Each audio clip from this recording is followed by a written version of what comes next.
Karate மாஸ்டரான Shihan Husaini அவர்கள் உயிரிழந்த விஷயம் பலர் மத்தியிலையும் சோகத்தை ஏற்படுத்தியிருக்கு. சென்னையில் இருக்கக்கூடிய தனியார் மருத்துவமனையில புற்றுநோய்க்காக சிகிச்சை பெற்றுட்டு இருந்தாரு ஷிஹான் ஹுசைனி அவர்கள். கடந்த சில தினங்களுக்கு முன்னாடி ஒரு வீடியோவையும் வெளியிட்டிருந்தாரு. எனக்கு ரத்த புற்றுநோய் இருக்கு, நான் உயிர் வாழணும் அப்படின்னா தினமும் 2 யூனிட் ரத்தம் தேவை, அதனால ரொம்ப நாள் என்னால உயிர் வாழ முடியாது அப்படின்னு சொல்லியிருந்தாரு. ஒரு யூடியூப்ல பேட்டி கொடுத்திருந்த அவரு, எனக்கு ரத்த தானம் செய்யணும் அப்படிங்கறதெல்லாம் எனக்கு ரொம்ப ஆசை.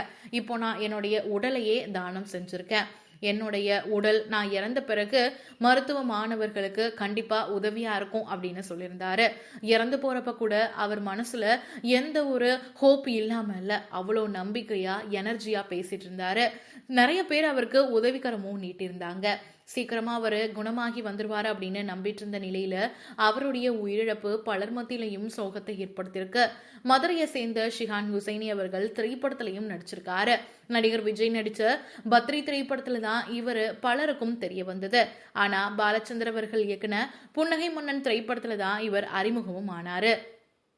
பிரபல கராத்தே மாஸ்டரா இருந்த இவரு இவ்வளோ சீக்கிரம் இறந்து போயிட்டாரு அப்படின்னு பலர் மத்தியிலையும் இந்த விஷயம் சோகத்தை ஏற்படுத்தியிருக்கு. பலரும் இவருக்கு ஆழ்ந்த இரங்கலையும் தெரிவிச்சிட்டு இருக்காங்க.